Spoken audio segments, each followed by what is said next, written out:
Well, good morning and welcome to another session of TAO's Resiliency series with Deon Gordon, President and CEO of Tech Birmingham. I am Kara Toronto, the Chief Operating Officer at TAO.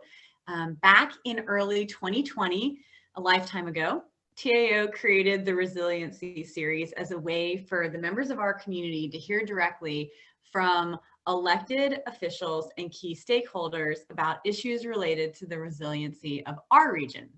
So we've continued this conversation into 2021. And as part of the series, we are inviting our counterparts from different tech hubs around the country to join us for a conversation about innovative policies and programs that are driving growth and common trends they are seeing in their respective regions. So we will be sharing this conversation as on-demand content in our YouTube channel and in Mobilize, our online member engagement platform. If you have any questions about joining Mobilize or joining TAO, please reach out to membership@techoregon.org.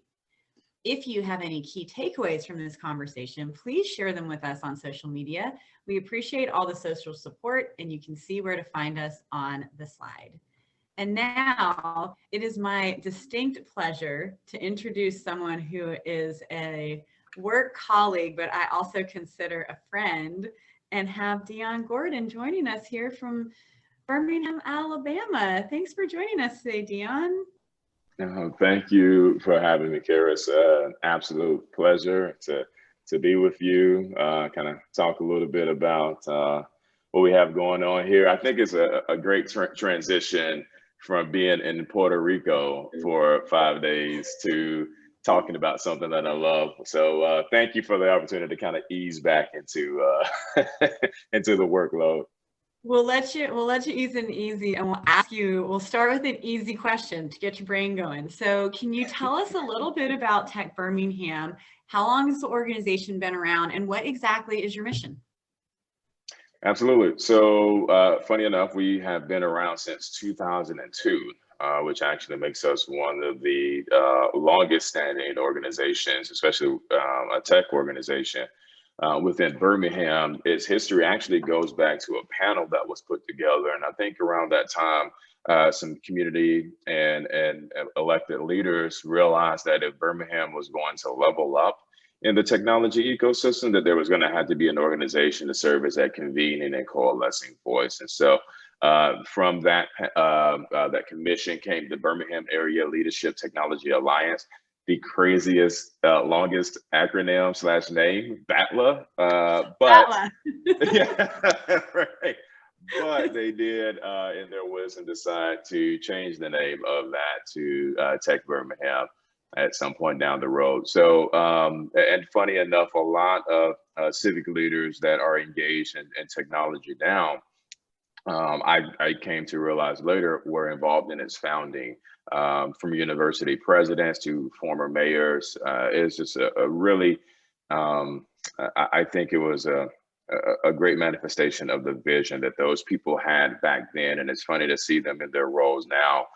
So hopefully we'll be able to kind of coalesce those stories and share what it was that they were thinking about. But that's the genesis of the organization. Our mission is really quite simple. It's to figure out how we can make Birmingham into the most innovative as well as inclusive technology hub in the Southeast. And of course, that manifests through various programs.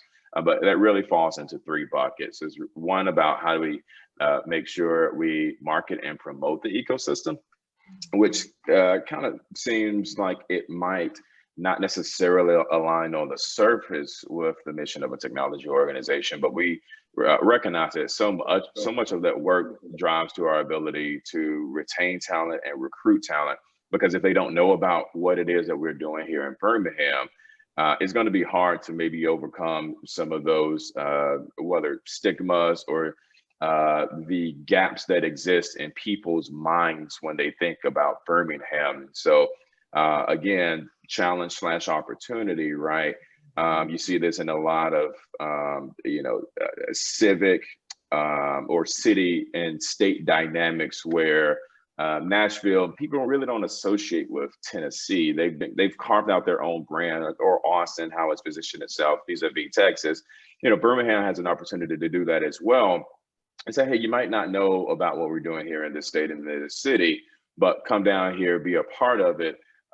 We want to make sure that we're promoting Birmingham's culture and that we're really embracing that, because again, like I said, that really drives and speaks to our ability to bring in the best and the brightest talent, as well as to attract the most innovative companies that align with the vision and the values that we have as a region. So that's one of the ways that our work manifests.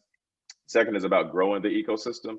And we kind of bifurcate that into two lanes, right? So if you look at workforce development, there's also an early workforce development, talent development that happens in primary, secondary, and post-secondary settings. And so we want to make sure that we are leaning in, providing access and opportunities for students, whether they are young at age or young at heart, but providing opportunities for them to get exposed and to gain experience and skills around technology.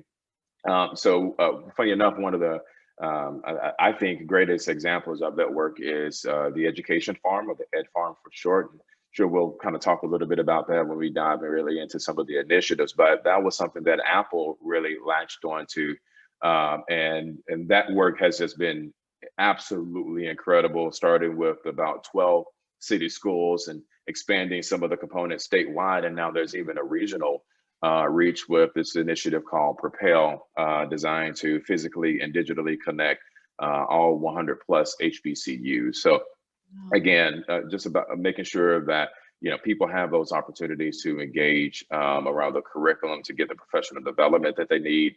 If they are delivering the curriculum, there are a lot of components to it, but that is probably some of the work I'm most proud of. And then the short-term part of that, of course, is figuring out how we lean in as a community and bring in companies from outside the region. Birmingham Bound is a great example of that has been led by Brittany Somerville and recently Joanne Savard at Shift. So again, we had to get sophisticated and aggressive in the way that we approach companies to say, hey, Birmingham might not be on your radar, but let's tell you about it. And to date, we've been able to attract around 21 companies to either let Birmingham serve as their first expansion base, or for Birmingham to actually convince them to relocate to Birmingham. So we've had tremendous success around that. And that's partner work that we do, but that drives directly in line with our core values, right? We don't have to necessarily lead on everything. Sometimes our best role is really just to support.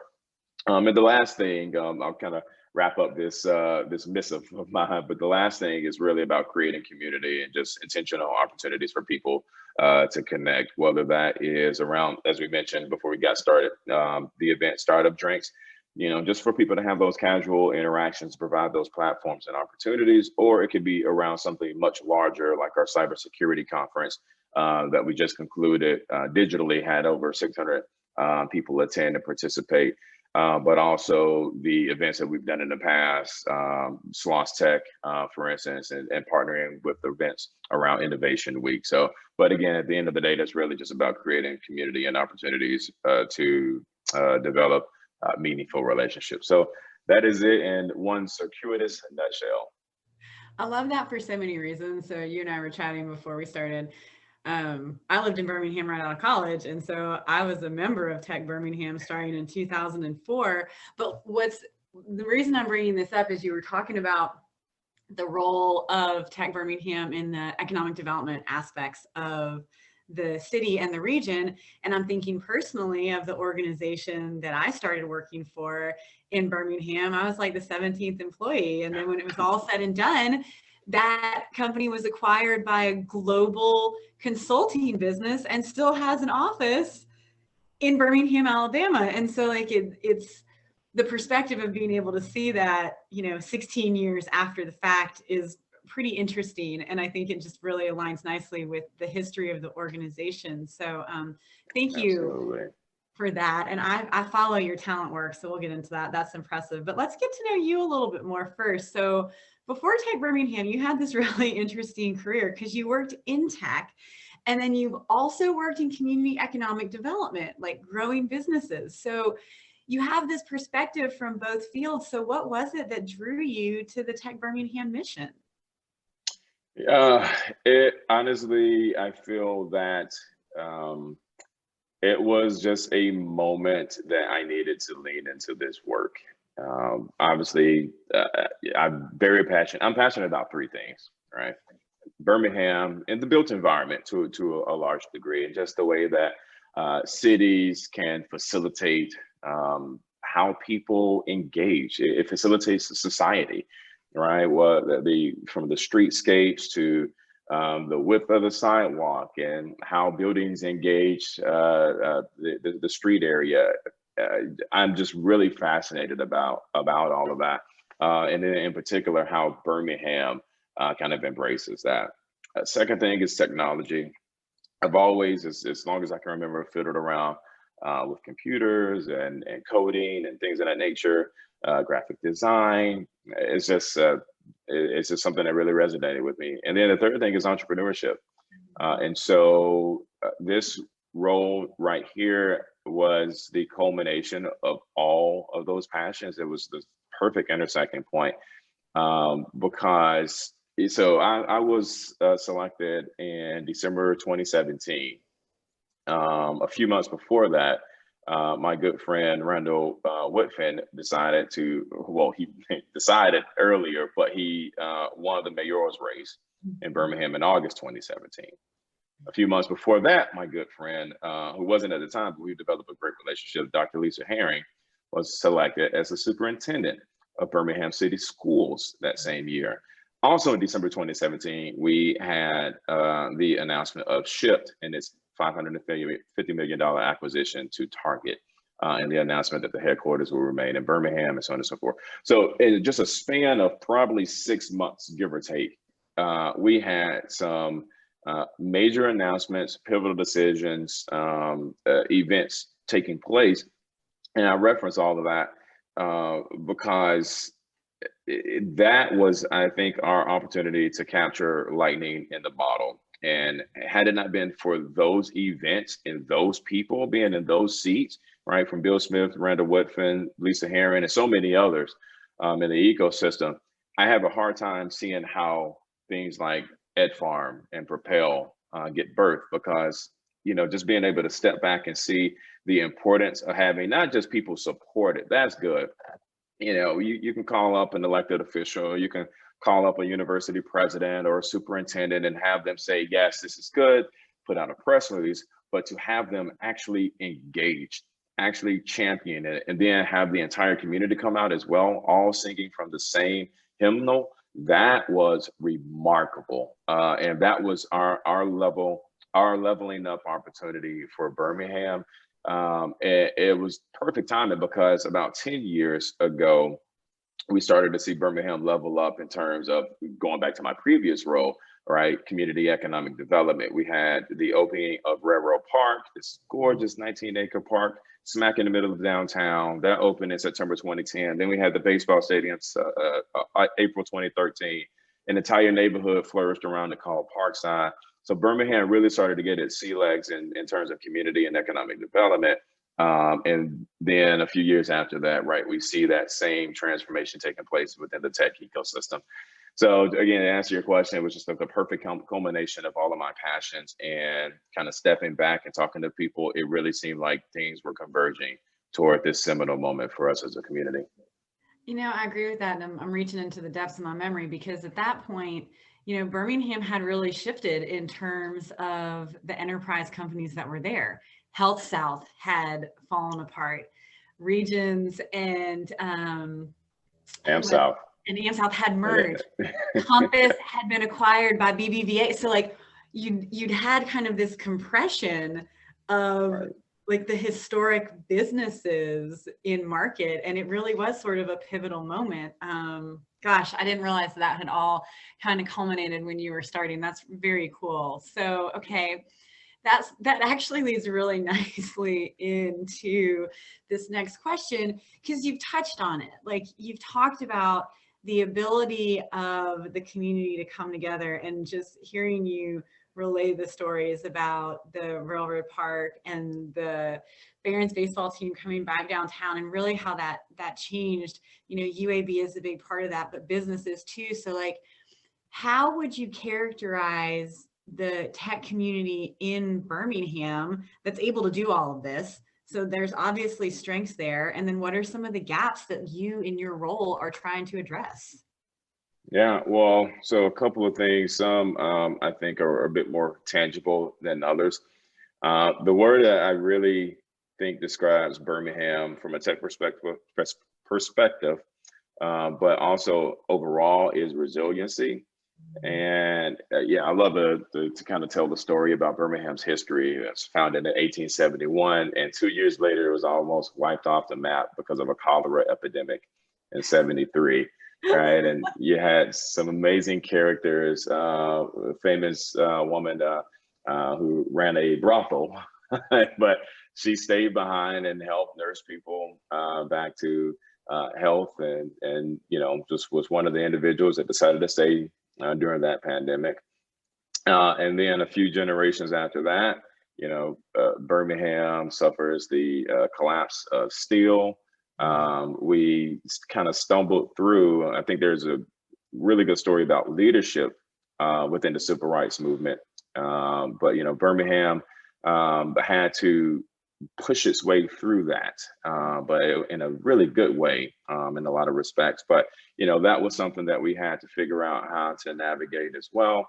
And then with, you know, as you said, most recently, the collapse and consolidation of a lot of our economic power, traditionally around steel and finance and banking, the whole lot. But we're still here. Some odd way, Birmingham has refused to wither up. When you look at our Rust Belt peers, we probably should look more like your Gary, Indiana's, you know, than your Pittsburghs, which I think is a very analogous region, built on steel, but has reinvented itself around technology, healthcare, banking, finance, so forth. And so I see that same resiliency in the tech ecosystem as well.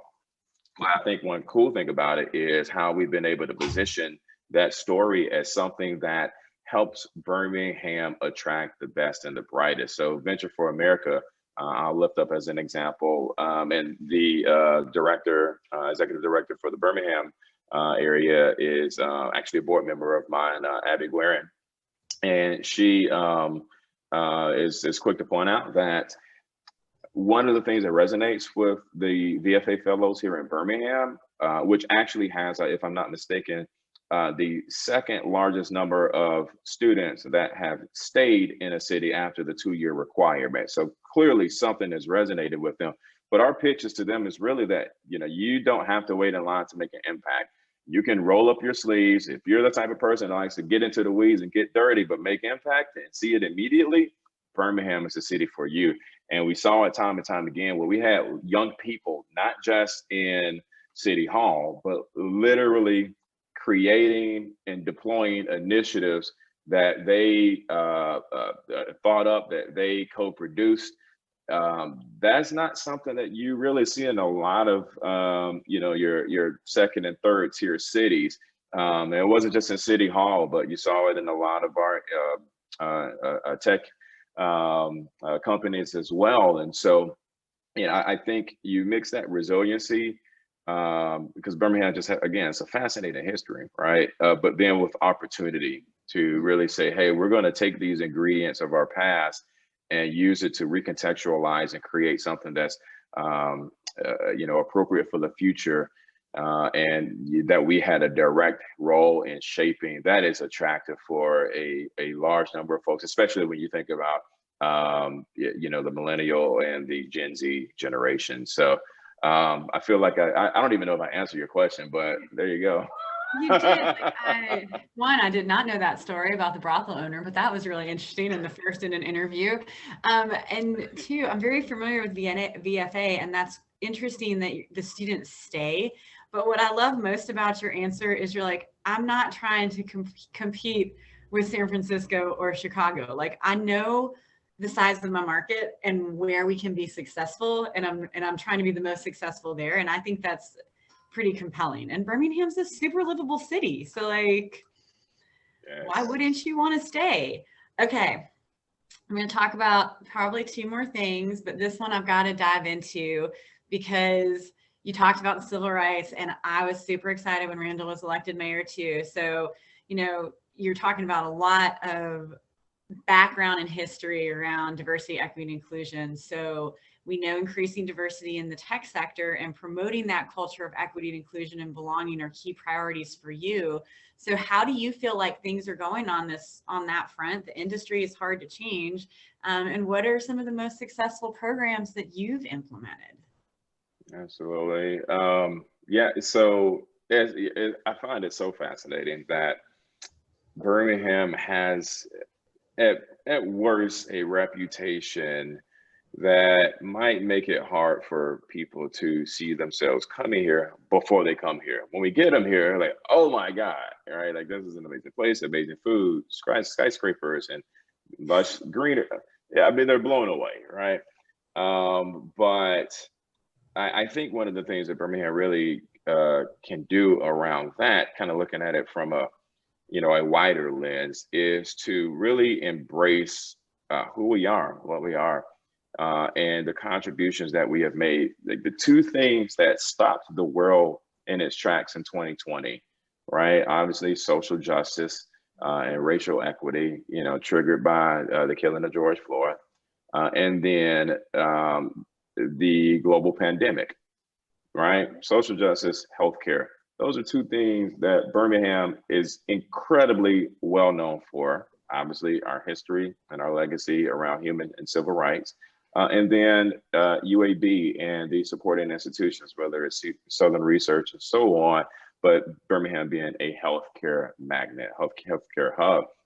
What an awesome opportunity for us to lean in and take a leadership position in terms of telling communities, showing communities like, hey, we have in many respects been here before, and this is how we've moved forward.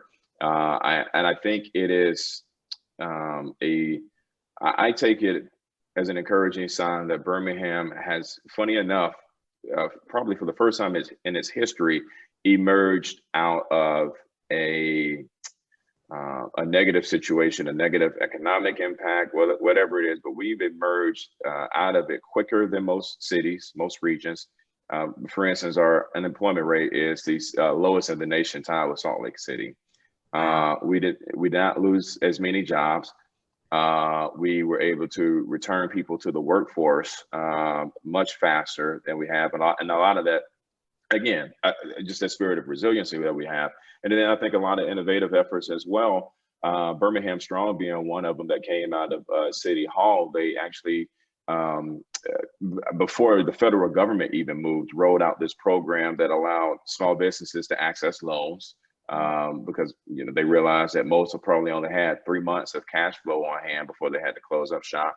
For the workers who were impacted, restaurants or otherwise, or small business or otherwise, they came up with a way to employ those individuals, keep them employed by delivering essential services, checking up on folks during the pandemic, making calls, serving as a navigator and a connector.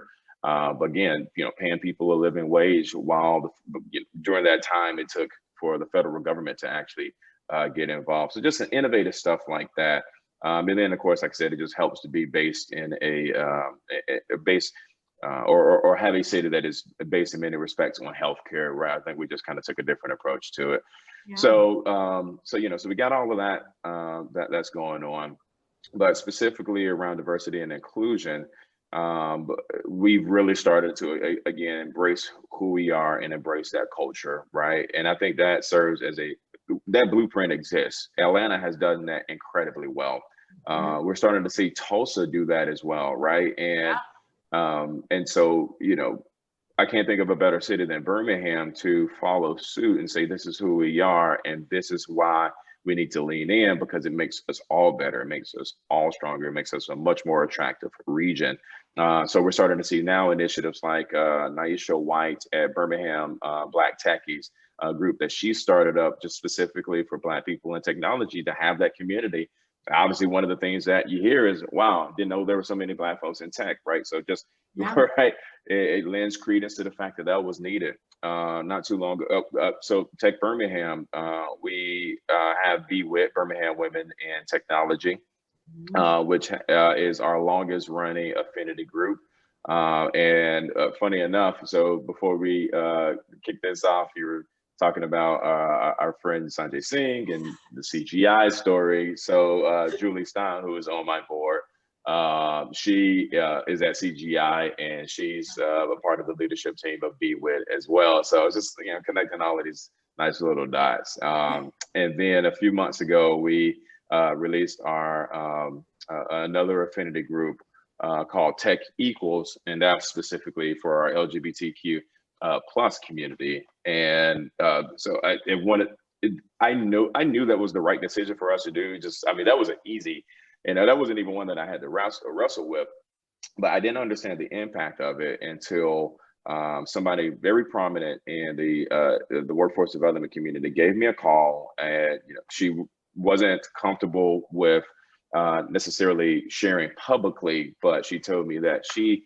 was a lesbian, and that she just had how she had to wrestle with sharing something like that, and still being taken seriously in her role, right? And you know, I'm thinking like, well, who wouldn't take this person seriously? They are a major force for the work that we're doing across this state. But again, just it highlighted the importance of having things like this, and really, you know, if you have a platform, leverage it, use it, lean into that space. And so, so those are two things that we're really leaning around here at Tech Birmingham. And like I said, obviously looking for opportunities to work with the folks like Birmingham Black Techies and Aisha White. So a lot going on, but definitely a lot more for us to do. And there's a tie-in there, funny enough, with the Birmingham Civil Rights Institute on the Ed Farm side as well. So we're just seeing a lot of these initiatives spring up, and I think we're kind of at that point where we're planting a lot of seeds. So hopefully in the next 2 to 3 years, we'll see the manifestation and the fruit of that labor. I love that. And I feel like from a recruitment standpoint, from out of market, it creates a competitive advantage for the city of Birmingham that we've seen in Atlanta. Like, Atlanta is the breadbasket of Black entrepreneurs. I think it was maybe 2 years ago.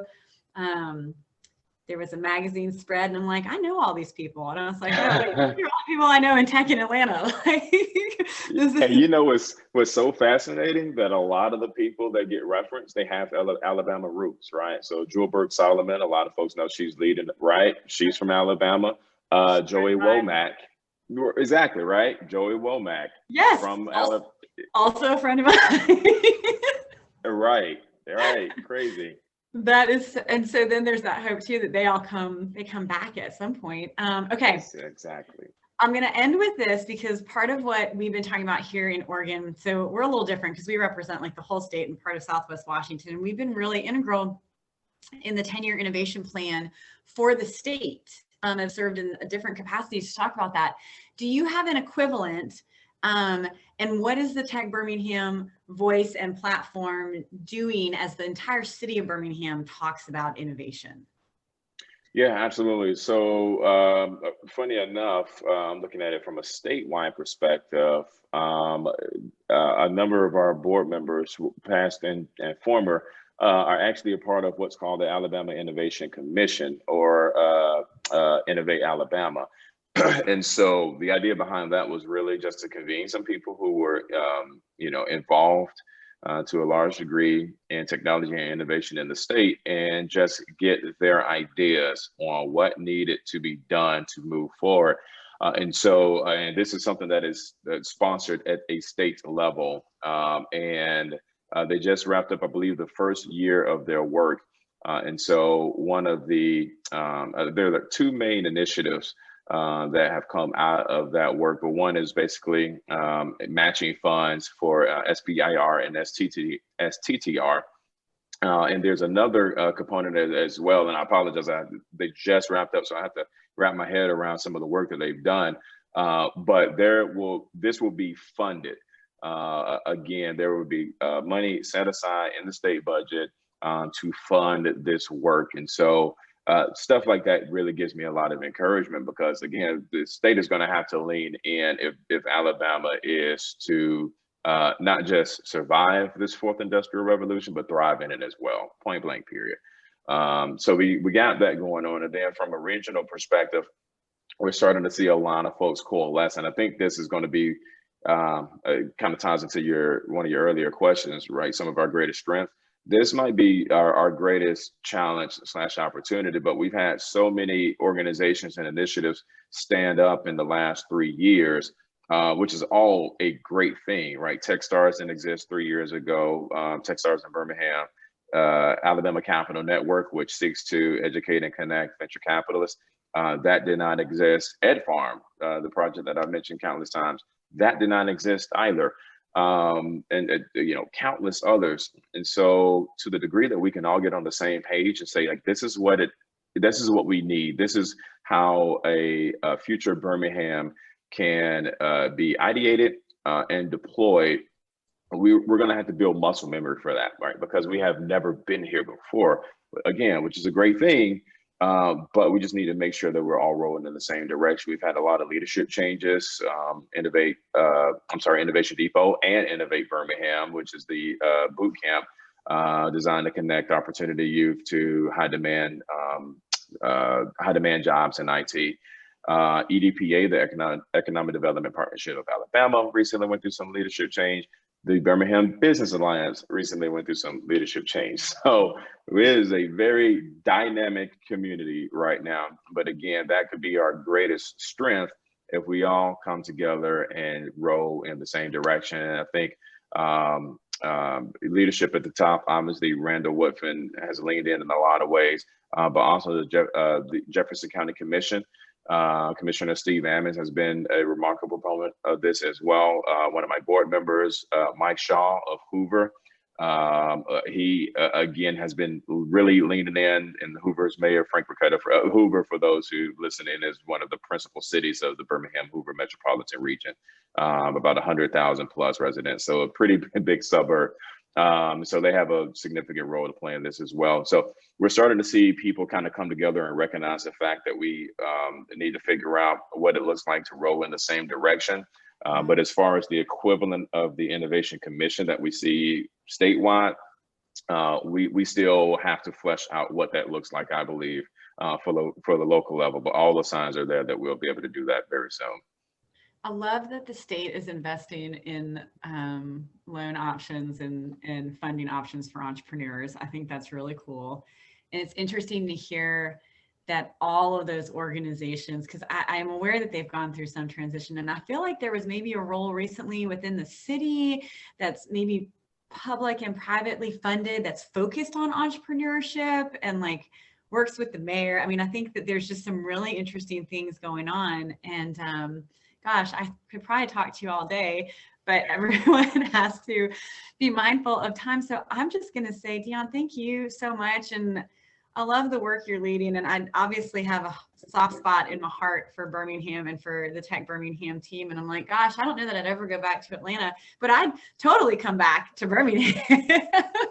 I am holding you to that. I'm glad that we're still recording. Yes, let's make whenever the universe allows, I am ready for that. And you know the right people to make that happen too. So I wish you the best of luck, particularly as we go back in person. And I really cannot wait to see you again at an event for all of our tech councils here soon. But this was an absolute delight. And I really appreciate you sharing what you've got going on there.